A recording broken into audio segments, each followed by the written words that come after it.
Oppenheimer, Barbie. Changed my mind. Sorry? Helen, bring me in the dance hall racket. Hey guys, and welcome back to my channel, the Fiberomancer's YouTube channel, where we talk about all the things crafting and whatever other vlogs I happen to be posting that week. I don't know if you guys have noticed, I've been posting given that I took the entirety of last week off, I've been posting 2 videos a week. And I try to keep one talking to you and one just whatever else is going up. So I hope you guys are enjoying that little bit of a change, and if you haven't noticed that, go and peek at it, because that's what I've been up to recently. And I'm glad that you're here and checking me out. If this is your first time, again, hi, I'm Megan. And make sure you hit that subscribe button and you like the video, because it really helps the channel. So now we can move forward with, this is episode what? I just wrote down notes. I wrote down notes, guys, if you're, I wrote down notes today so I can actually try and remember and stay on track. This is episode 34 of Sitting and Talking to You of the Fiberomancing Knitting Podcast. I don't really think it's a podcast because it's a video cast, you know, the technicalities, but we'll call it what it is because it's easier for you all to digest if I just call it that. All right, so let's start off with the important things. Halfway to Haunts. If you don't know what Halfway to Haunts is, it's my make along where we're crafting anything, and it's not just restricted to knitting. It can be knitting, sewing, crochet, DIYs, whatever your craft is, you can do it. Make sure it is Halloween or autumnal themed. Yes, that's what I was trying to say. And basically, I will have that all linked and all the information to my website, where you can find the links to the Discord and the Facebook group. We are more active on the Discord group, and if you've never used Discord, don't worry, it's super easy, and I really hope to see you guys chatting. Actually, tonight, it's Thursday, isn't it? Yes, it is. We have a knit night planned, so that's that. Also, if you're been participating, you're like, Megan, where is my extra things? Normally I've been doing like extras, like some little social media prompts and like fun little things that for you guys to do in addition to it, because it's been running since May all the way to Halloween. We get a little bit dry spelly. I had to take the month of July off because let me tell you, it takes a lot of effort for me to get to make those, and there's a lot of going on behind the scene. If you're not familiar with it, I've talked about it on a couple of my vlogs. I also talk about it over on my Instagram, so if you're not following me on Instagram, go check me out over there. That's also linked down below. But it's just, there's a lot going on, and last week was Aurora's 6th birthday, and I posted a vlog about that. But if you didn't, I want to again thank everybody who sent money to Aurora. It means the world to us. We had a fantastic time. We did some other stuff. I found my Crackle Barrel ghost. He's over there. I haven't found a place to put him, but you can watch me cry my eyes out in that vlog if that's something you want to do. If not, let's just say I found my grail, my holy grail item. Hold on, I'll pick him up. This is my holy grail decor piece. I've been looking for 3 years for this. This is not really knitting and crafting related, but this guy is honestly, how do I explain this? The Crackle Barrel Lantern Ghost, this is the big one. He came out this year. I didn't even know he came in this size. Insert, it comes in a pint meme from Lord of the Rings. I didn't know this was a thing, and I've spent 3 years hunting for the smaller one, which is about, I think he's like this big, whatever this size is, about a torso length. And it is very, very sought out. There was only like 2 shipped to the stores each. And once they went online, they were sold out, because if you're part of, I love and hate Halloween groups and like decor hunting spooky groups on Facebook, because there's hundreds of thousands of people in that group. And once someone sees it and they start interacting, and you know, as social media does, they all do it. And then within 5 minutes, the entire thing is sold out. And not to mention resellers. If you don't know, people sometimes like to resell it. They'll buy a bunch and then they'll sell it online because they know it's a hot little commodity, right? I just can't get over the fact that I have this. Like, it's literally surreal. Anyways, that is my tangent about that if you didn't watch the vlog, because I'm gonna put it in here because I am so excited for this guy. But you're not here for that. I'm sure you're here for crafting stuff, obviously. So where do we start? With whips? Let's start with our whips for this week. Whew, take a breath, get a drink of something. Over the week, I've been working on this sweater. If you guys, I know I've talked about it before. This is, I wanted to call it, I wrote in my notes, it's a cozy classic. It's not. I'm a liar. My notes are a liar, and I caught myself thinking about it. This is the My Favorite Adventure sweater, which is designed by Dragon Horde Yarn, or Dragon Horde Designs. I test this. This is supposed to be a colorworked sweater, and that was meant for Advent minis. And I absolutely love this sweater. I have pictures here of that sweater. I wear it quite often, and I absolutely love it. But I also absolutely love the silhouette and shape, the structure of the garment in itself. So this is my modified My Favorite Adventure sweater. I am knitting the 3rd size because I measured one of Lev's sweaters, and that was the diameter circumference of his sweater, and I like the way those fit on me.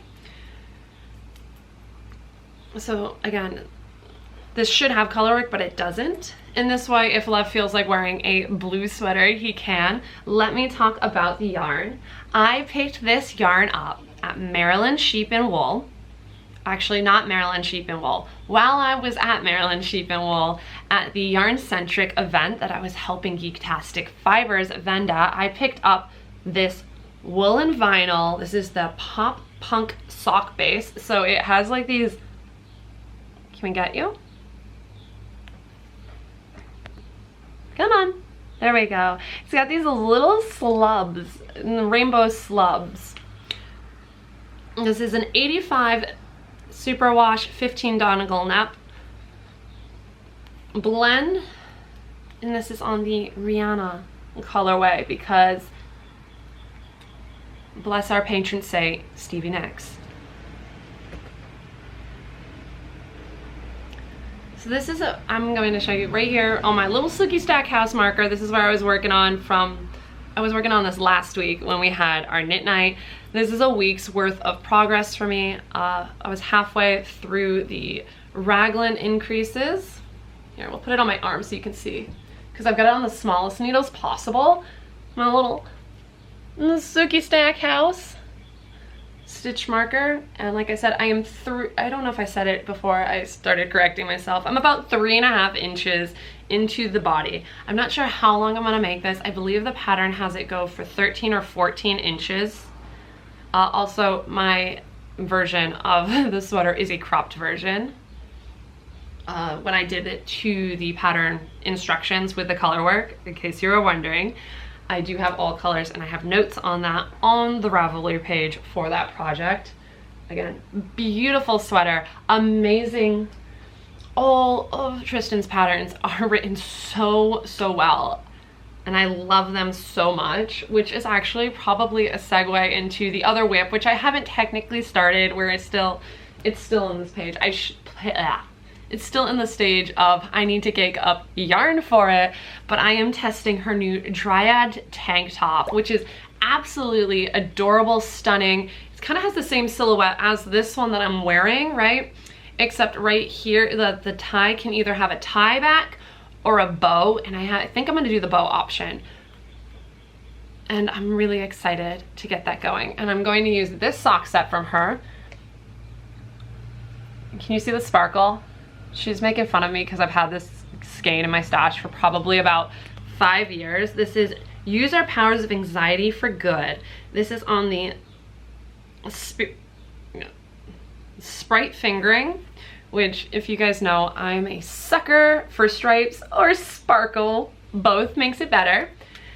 This is a 85 merino, 75 nylon, and 5% stellina. So this sock set comes with this mini, like, turquoisey, matches the walls. This is what I would use for my tie or my bow. And I'm really sorry if you just heard Aurora run by and make a whole bunch of noise. This is, oh my gosh. Where did my needle go for this? The other whip that I'm working on, my third whip that I'm working on, because I finished the other things and I'm not really I'm not really knitting right now. I've been reading a lot. This is the Summer Secret Crop by Jessie May Design. This is, you can either do it in a fingering or a DK weight. And so I did it in the fingering weight version. And you guys can't, I'm like talking about it and I'm touching this. I'm afraid I'm gonna lose this. I'm so close to being done. I have like one whole strap done and then I need to do the other. I'm working on this using Fangirl Fibers Spooky Year Round Club. So, and the Area 51 colorway, if you didn't see the reel, I showed this cake, I mean, I'm gonna show you how it knits up. So I'm obsessed with these tiny neon green alien specks in this beautiful beige with gray. I don't know if you can see it better on the cake. No, you can't even see the green. It's like right here. Stunning, it's absolutely stunning.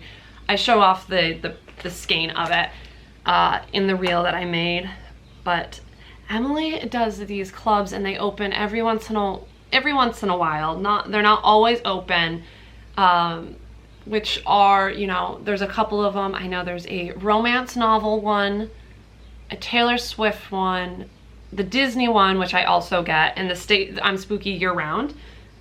There's a bunch of different options for it. Actually, I have this month's or last month's. I don't know exactly how it falls. June. Yeah, I have June's over here right now to show you when I'm done with this, but I love this. This knit up so quick. This was my car knitting for errands last week. Again, as I said, I took the week off, so I was working on some things, and this was my car knitting instead of a sock. And it's super cute. Again, pretty much the same silhouette as, except this is like a spandexy stretch one.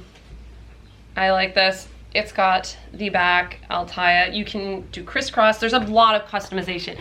And Jessie May Designs patterns are just written also so well with such a good size range. The same with Tristan's designs. These are like, if you guys haven't noticed and you're new and you're like, what am I going on about? I literally almost always will knit one of their patterns.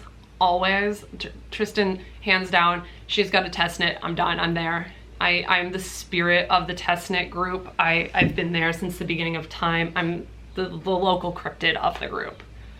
Anyways, I need to just finish this before this falls out. I'm done with this strap. It's like, I'm gonna get the other one done and then it's done. I could have had this done, but I didn't because I worked on something else. And I've been kind of monogamous. Rest. Yes, right word. Okay, brain is braining with my knitting. So that's all that I've been working on because again, I've been trying to read a lot and I wanted to get these things done. Which leads me into the things that I've finished in the last 2 weeks. I finished my Rose and Zombody Jack socks, which is a self-striping yarn from Desert Vista Dye Works. And I absolutely love these. I did a pop of color, contrasting color for the heels. This is knit up on a US size 1 with a 2x2 ribbing for, I don't know, however long I like to do it. And heel flap and gusset with this just random gray I had. It's either a Cascade or Valley Yarns Huntington, I don't know. It ends up in a lot of random things, but I didn't feel like doing a straight. But these are all done and I absolutely love them. And they've been out on the table, so I know I didn't show them off in the last episode, but that's another pair for the box of socks.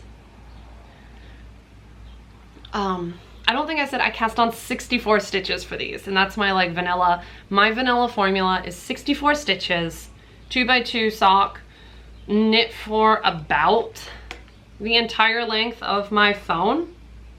Yeah, that's because I always have this. I could measure that and tell you what it is.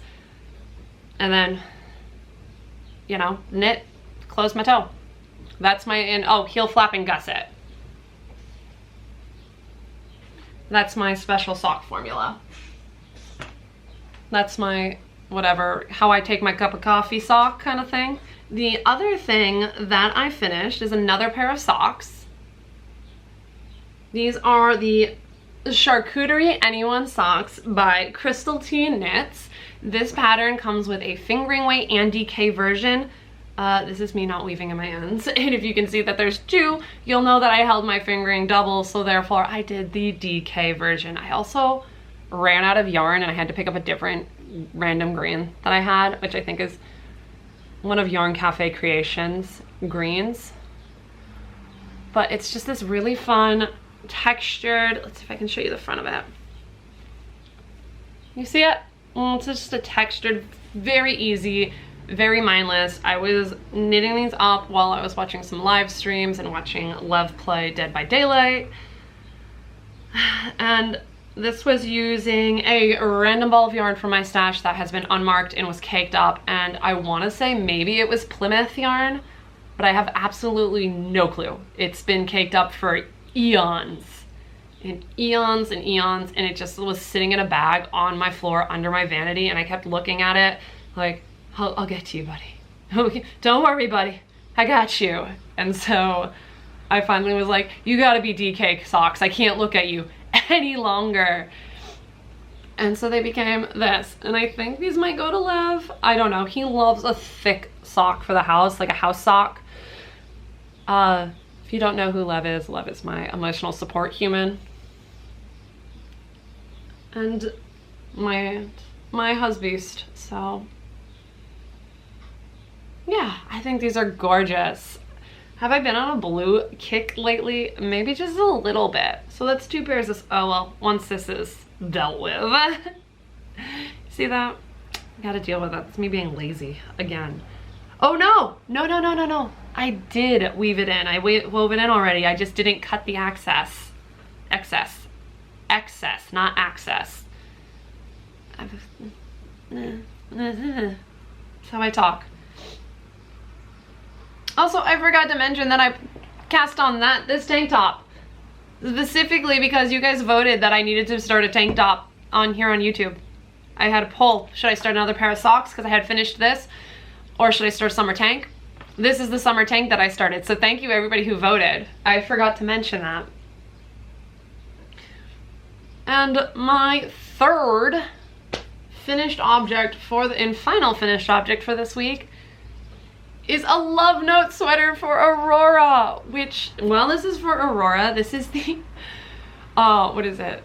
This is this, I cast on the 6 to 8-year-old size for this. I finally jumped on the Love Note sweater train. This is by a pattern designed by Tin Can Knits, and everybody and their uncle and their dog have cast this pattern on, and I've had it sitting. I actually have more yarn right here for my version that's been sitting for eons and eons. This is, again, to no one's surprise, Dragon Horde yarn in her Dorcas colorway, and I have it on the dustiest mohair base. You can tell it's been sitting in my cabinet. And her Lore fingering, which is one of my favorite bases she has, to make myself a beautiful vampiric love note. But instead, okay, Oppenheimer, Barbie, changed my mind. Anyways, this love note actually is using one of Junk Yarn's Barbie yarns that has been, again, sitting in my stash for probably at least 2 years. She had a club that was like retro Barbies, and I don't know. This is the little Kate.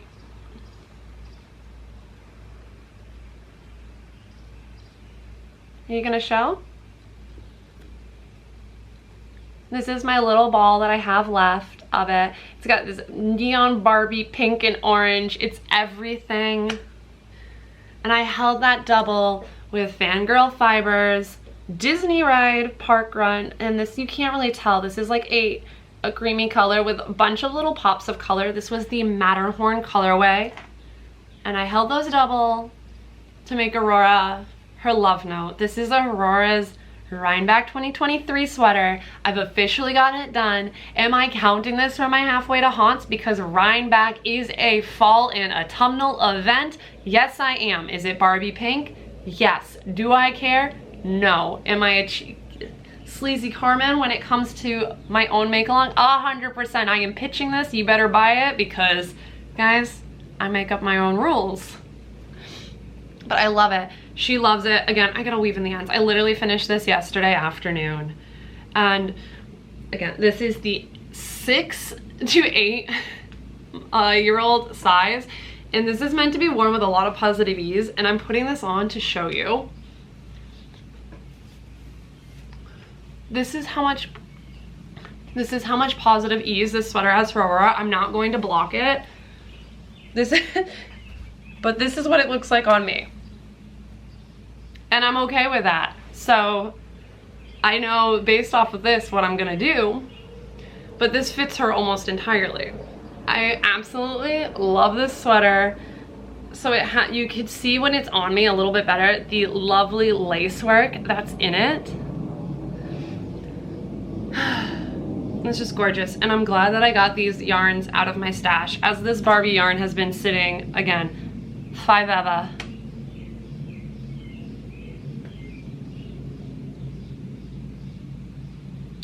Airplanes.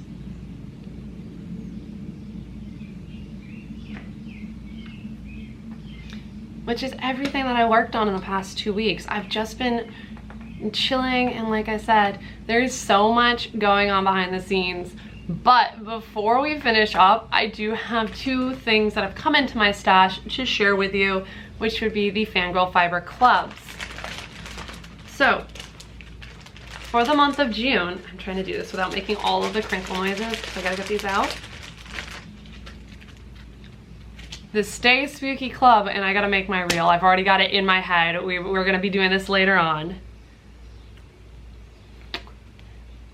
Is Live, Love, Lurk. It's a Mothman colorway, guys. And I didn't take these out, but these are, look at these little freaking cryptid. These little cryptid stitch markers. I can't handle how adorable. Like, I mean, Cthulhu's not really a cryptid, but he's in there anyways. I love it. So let me read the June, each club. I'm gonna read the little doop doop before you guys, so you know. I love that this comes with it. I just feel like it just makes it a little bit more like intimate and thoughtful. June's inspiration is my favorite cryptid Mothman. His inspired colorway is Live, Love, Lurk. In West Virginia folklore, the Mothman is a humanoid creature reportedly seen in Point Pleasant area from November 15th, 1966 to December 15th, 1967. The first news report was published in Point Pleasant Register dated November 16th, 1966, titled "Couple Sees Man-Sized Bird Creature Something." The national press soon picked up on the reports and helped spread the story across the United States. The source of legend is believed to have originated by sightings of out-of-margin sandhill cranes or herons.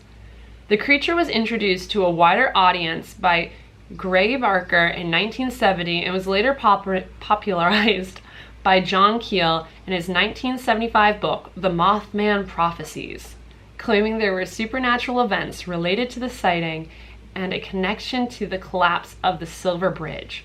The book was later adapted into a 2002 film starring Richard Gere. An annual festival in Point Pleasant is devoted to the Mothman legend. I did not know there was a movie. I did not know there was a movie. Why am I getting 1,000,007 freaking phone calls while I'm filming? Rude. So let's show you guys this off. It is a lovely, almost entirely blue-black tonal. It's a cool tone black with, I don't know, with like red specklies. So we got Mothman eyes, obviously. And then that's, yeah. Some pops of cream. I don't want to untwist it because I do need to film for this and take photos of it. Thank you, Emily, for sending me, yet again, the Stay Spooky Club. And the other one, which I love, all right, I'm gonna give you like a minute to guess what this is because I do this in the house and I'll probably vlog, love guessing what it is. This is a Disney Parks This is the Disney Attractions Club. So can we see this colorway? There is a rusty speckle and a very light blue speckle. You can kind of see. Let's see. Come on, focus. There you go. Let's turn you without you seeing it. There's more blue right there. All right, comment down below if you got this far. What ride do you think this is before I tell you? We'll put them do do do do. Yeah, you can't even see it. Do do do do do. Do do do do do. Okay, I hope you commented because I'm gonna tell you, this ride is Expedition Everest. I love Expedition Everest. My Ryden loves Expedition Everest, and my favorite story is not the last time, in 2019 when we went to Disney, my grandpa, he rode Expedition Everest with Lev and Ryden, and let me tell you, he was in so much pain. That ride is just, it's a lot. I didn't want to go on. I had to sit with Aurora and I sacrificed that moment, but I wish I was there for that. I don't think I have the magic pass for it. But if you're not familiar, I'm not going to read this whole one out, with what Expedition Everest is. Basically, you're on an expedition up, oh my gosh, what is it? The mountain has a name and I can't remember what it is, and you're in search of the Yeti. And so while your train gets to the very top, this is the peak, you find that the tracks have been destroyed and you go backwards. So this ride goes backwards and then you're going through the mountain to escape the wrath of the spirit and the Yeti, and it's just a great ride. I was there the opening year that it opened. There's no other way to say that. And so I just love it. I have a lot of Easter eggs. There's like a temple farther away when you're walking through the Asia section of Animal Kingdom, and it lines up perfectly with the peaks of the ride because that is how in-depth Disney does it. Can you tell I have a passion? I am a Disney adult, no shame whatsoever. Let's do some life stuff. Let's talk about life. Let's move on. So if you don't watch the vlogs and you're here for some life stuff, let me tell you, I went to the public library last week. If you're not part of my Ghouls Who Read book club, I run a book club. If you're not part of that, you will not have seen me pop off, go off, have at it, my queen, about the summer reading program at our local library. It is the most half-assed thing I have ever seen. There's no sign up. There's no logging. It's literally every time you walk in, you can get a prize or you can fill out like a raffle ticket. So it's just, there's nothing to it. I understand they wanted to have, the concept behind it is to have it be accessible to as many people as possible, but when you are having your kids' summer reading program and your adult summer reading program as just a check off for attendance, how is this a summer reading program and not like a ploy just to go to the library, which is cool because, you know, life's more fun when you got a library card. When you've got a library card, having fun isn't hard. When you've got a library card. But as a bookie, oof. Okay, my camera ran out of memory space in the middle of that rant. So as a bookish person who's incredibly competitive, how am I supposed to see what other kids are reading? Yes, they said, oh, well, the person puts, you know, these things out in the kid, but I was like, how am I supposed to see what other kids are reading that are in my kid's age range? How am I supposed to like get like an average, like what? Like, there's not even a summer end cap, a kiosk with some summer themed things. Me, the theming queen. I just couldn't. My bullet journal for Ryden and my bullet journal have a more in-depth vlog and like requirements to do things than the summer reading program, which is a whole highlight. And so it got me thinking, maybe I should run my own little summer program for us other adults. Like not a summer program, but we'll like pick a different time. We'll do like a cozy month or something of like, we'll put it in like Ghouls Who Read or something. Maybe we'll tag it into the Halfway to Haunts. We'll do like our own like, you know, little thing. What do you guys think about that? Would that be a good idea? Because I'm very much, if I don't like it, I'll make a better version myself. Where's that meme of Bender? Fine, I'll make my own internet. I'll put that somewhere over here. But I like literally had been like raging, and I called Lev and I chatted off everybody's ears in the group, and I can't. I honestly couldn't handle the fact that what was the point? What is the point of doing that if you're not logging it? Like if you're not like literally my color in my summer reading popsicles in my log on the back with the stars and stuff is more in depth than what we have. And it just like there's not even like read for 15 minutes and get your check off. Like what? Which leads me to show you, these are the books that I picked up if anybody's curious at the library. We have Wild Blood. I finished this last night actually, and this will be my review for this will be going into like my how much I read, another one of the vlogs coming next week that I have, and I talk about our Ryden's bullet journal and how we set that up and show his reading. It's just like a kind of cozy reading vlog, but it's also like how much we read in a week, which is actually a lot, I feel like. I got ring light of Far Wilder Magic. And then The Lives of Puppets. So I've got to read these. I also have my book club books, but that's what I'm going to be doing.